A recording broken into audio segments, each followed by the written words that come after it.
Seeing beloved characters die is some of the worst pain you can go through as a reader. Spending volumes, seasons, books together with this person just for them to perish is such a terrible feeling. By the way, Zoro doesn't die, I was just fucking with anyone that didn't know, but truthfully, that shit hurts. And this motherfucker Fujimoto seems to be in love with the concept of causing immense fucking pain. In the latest chapters of Chainsaw Man, we get to see flashbacks of people who have tragically passed in the story. Today, I want to take some time to really review why the fuck they hurt me so much.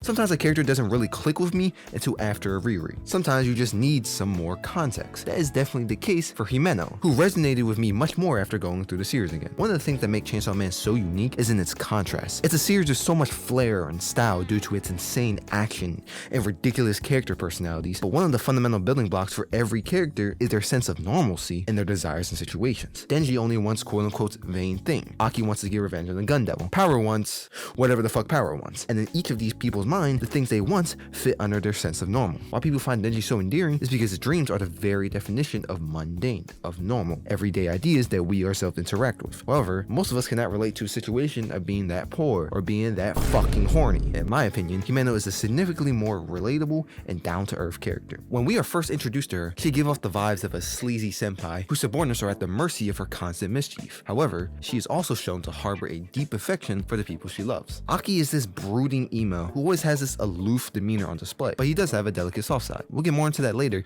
but Himeno was once the same. When she first met Aki, she exhibits some freezing ass feelings toward her dead compadres, signaling that she's a cold ass person. But she contradicts this later on, through another flashback of Kishibe, and also when Kobeni stabs Aki. She quite literally sinks to her knees and starts freaking out. Her relationship with Aki started off with a very simple request, for him not to die, and that remains consistent till the present, but it becomes much more personal. Himeno here is sick and tired of her buddies dying, so she wants her next buddy to not do the same. It's pretty simple. But it's clear though that as she spent more time with Aki, her simple request became her reason to goddamn live.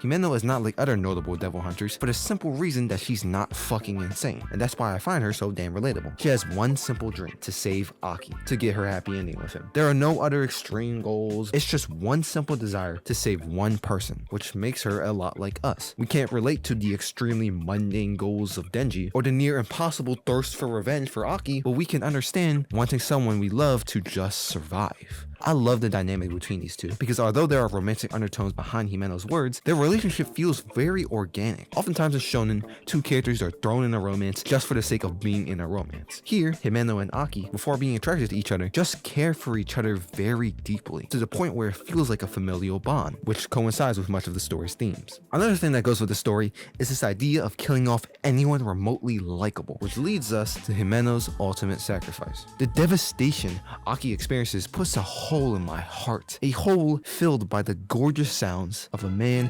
getting his balls kicked in. It's a ridiculously dumb, petty, fucking stupid act to send a character off with, at least in the conventional story, because I'd like to think she would be cracking up looking at this shit. Look, Reza's death was very impactful, but I kind of want to wait until the movie comes out to really dig into the Bomb Girl arc, so I'm gonna quickly gloss over this one. Fuck. I really wanted these two to have their happy ending together. Learning about the hardship Reze had to go through, seeing Denji so earnestly open about what he wants, and witnessing Reze skip the train and travel to the cafe, only to be interrupted by knowing that Denji never realized what happened and just went on believing she showed him up, is so sad, dog. Thankfully, Power was there to cheer him up. Not for fucking long, though. Okay, Power's death had me fucking shook for a long while. I wasn't expecting Fujimoto to do such a fucked up thing so soon after another fucked up thing we'll talk about later. She's such a fun character who brings so much energy to every scene she's in. She steals the show constantly. She might be the most morally corrupt person in the entire show. She's a real piece of shit always, and it's really entertaining to witness her antics. But more than that, she's just a good ass character. As the Blood Devil, and just a devil in general, Power has a superiority complex over humans, showcasing immeasurable levels of arrogance. However, Maui, her cat, first taught her that her love for blood extends past her role as the Blood Devil. Power only acts in her self-interest, and yet she goes out of her way to try and save Maui, which is why it's so nice to see how she bonds with this dysfunctional family over the course of the manga, and why it was so sad to see Makima fucking pop her. Again,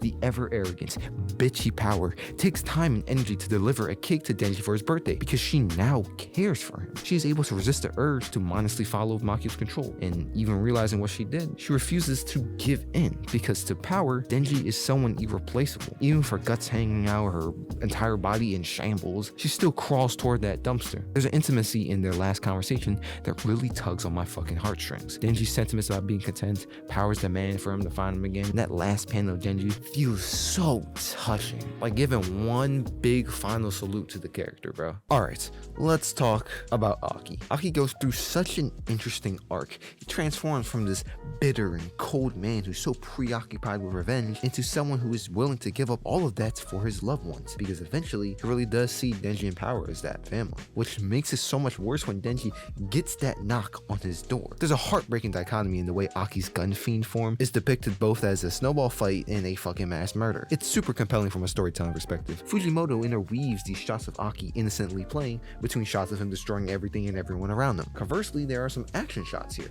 that build up to some hard-hitting panels in Aki's illusion. I love how Denji cries out to Aki whenever he threatens the safety of innocent bystanders. Denji doesn't give two shits about some fucking random citizen, but he knows that Aki does, which is why he so desperately yells for him. It's just fucked, bro. Like, I'm really struggling to find the words to say this, but really, it's just fucked up, man. It's a fucking tragedy. And Denji, bless his heart, I feel so fucking bad, bro. Denji's whole shtick is that he's completely satisfied with everything as long as he gets his bare necessities in check, and yet, after eating a delicious popsicle, a luxury he could have never afforded before, he throws up at remembering what he did. Seeing Denji so distraught at his emotions is such a depressing stretch of time that, you know, only continues to evolve as time goes on. And yeah, if you guys want me to make a part 2 on this video, then I'll be down, but that's it really. Thanks for watching. See you tomorrow. Peace.